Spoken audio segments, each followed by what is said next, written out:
সময়টা ছিল শীতকাল। শীতের ছুটি পেয়ে গ্রামের বাড়িতে যাচ্ছিলাম। ট্রেন ধরতে ধরতে রাত 8টা বেজে গিয়েছিল। রাত 8টার ট্রেনেই উঠে পড়লাম। মনের মধ্যে অনেক আনন্দ লাগছিল, কারণ অনেকদিন পর গ্রামের বাড়ি যাচ্ছিলাম। এসব ভাবতে ভাবতে দেখলাম পাশের সিটে বসা লোকটি আমাকে ডাকছে। বাবা, তোমার নাম কি? তখন আমি বললাম, আমার নাম শিহাবুল ইসলাম। বাহ, নামটা কি সুন্দর। তুমি কোন ক্লাসে পড়ো বাবা? সত্যি বলতে আঙ্কেল, আমি মাদ্রাসায় পড়ালেখা করি। মাশাআল্লাহ, মাশাআল্লাহ, খুবই সুন্দর। তোমার কয় পারা হয়েছে? প্রায় 28 পারা হয়ে গেছে, আর কয়েকদিন পরেই হাফেজ হব। আমার জন্য দোয়া করবেন আঙ্কেল। এই আঙ্কেলের সাথে কথা বলতে বলতে অনেক সময় কেটে গেল। কিছুখানিক সময় ঘুমিয়েও নিলাম। ঘুম থেকে উঠে দেখলাম আমি আমার গন্তব্যস্থানে পৌঁছে গেছি। কুয়াশার কারণে কিছু দেখাও যাচ্ছে না, কিন্তু আমার ধৈর্যের বাঁধ ভেঙে গিয়েছিল। আমি ট্রেন থেকে বেরোতেই যাচ্ছিলাম, তখন আঙ্কেলটি বলল, এই কোথায় যাচ্ছ এত রাত্রি করে? এখনো তো ঠিক মতো সকালও হয়নি, আর কুয়াশাও পড়ছে। তুমি কি করে যাবে? তখন আমি বললাম, সমস্যা নেই, আমি যেতে পারবো আঙ্কেল। তো শীত বাইরে, কুয়াশা, আর এই রাস্তাটাও ভালো না। কেন আঙ্কেল, কি হয়েছে এই রাস্তায়? না, কিছু না। তুমি যেও না, এখন এখন গেলে ভালো হবে না। আঙ্কেল, আপনি মনে হয় কিছু লুকাচ্ছেন, বলেন এখানে কি আছে।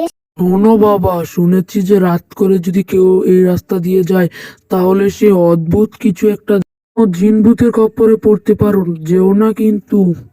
আঙ্কেল, আমাদের শরীর সবসময় বন্ধ থাকে, আর আয়াতুল কুরসি পরে আমি শরীর বন্ধ করে রেখেছি, কিচ্ছু হবে না।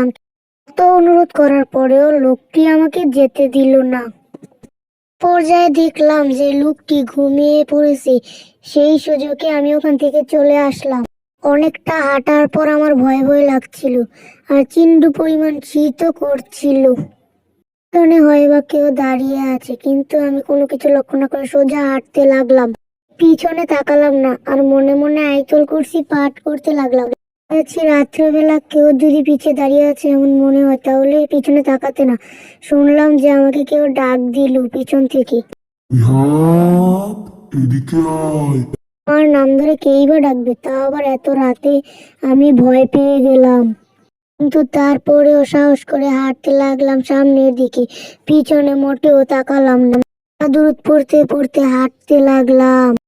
কিছুক্ষণ হাঁটার পর দেখলাম আমার সামনে একটা বিড়াল দাঁড়িয়ে আছে, কালো কুচকুচে, আমার দিকে ভয়ঙ্কর দৃষ্টিতে তাকিয়ে আছে। আমি অত কিছু খেয়াল না করে সোজা হাঁটতে লাগলাম। আমি বুকে সাহস নিয়ে দোয়া দূরত পড়তে পড়তে হাঁটতে লাগলাম। আবার অনেক হাসির আওয়াজ শোনা গেল। আমি কোনো কান দিলাম না।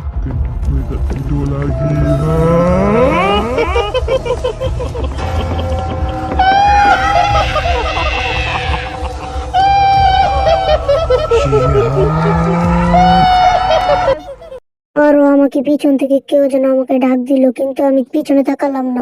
এই বুঝতে পারলাম যে এসব জিনের কারসাজি। আমি সোজা হাঁটতে লাগলাম। আর শরীরে জিন ভর করতে পারছে না, কারণ আমার শরীর বন্ধ করা। তবুও আমি সাহস করে সামনের দিকে হাঁটতে লাগলাম। থেকে আমাকে অনেক জোরে ডাকাডাকি করছিল। আমি সাহস করে আল্লাহর উপর ভরসা করে পিছনে তাকালাম। মানে তাকিয়ে দেখলাম যে একটা ভয়ঙ্কর চেহারা, যেটা দেখার মতন না। একটা ভয়ঙ্কর বিবস্ত্র শরীর। আমি দেখে অনেক ভয় পেয়ে গেলাম। ভয়ঙ্কর চেহারা দেখে আমি জায়গা থেকে লড়তেও পারছিলাম না। একেই শীত, তার উপর এই ভয়ঙ্কর চেহারা। আজকে তোর রেহাই নেই। হা হা হা হা হা হা হা। এই ভয়ঙ্কর করুণ দৃশ্য দেখে আমি আর ওখানে থাকতে পারলাম না। আমি ওখানেই অজ্ঞান হয়ে গেলাম। আমার জ্ঞান ফিরলো, তখন আমি দেখলাম যে আমি বাড়িতে। আমার পাশে মসজিদের ইমাম সাহেব আর আমার বাবা বসা। তখন আমাকে জিজ্ঞেস করা হলো রাতের ঘটনার ব্যাপারে। আমি ওদেরকে সবকিছু খুলে বললাম। একটা জিন ছিল, ও তোমার ক্ষতি করতে চাচ্ছিল, কিন্তু তোমার গা বন্ধ করা দেখি ও ক্ষতি করতে পারেনি। আল্লাহ তাআলার অশেষ রহমতে তুমি বেঁচে গেছো। ওরা তোমার কোনো ক্ষতি করতে পারেনি। ওরা আমাকে কিছু পানি পড়া দিল, আর কিছু দোয়া দুরুদ পরে আমার গায়ে ফু দিয়ে দিল। এখনো কেন জানি আমার ওই রাতের ঘটনা মনে পড়লে শরীরটা শিউরে ওঠে।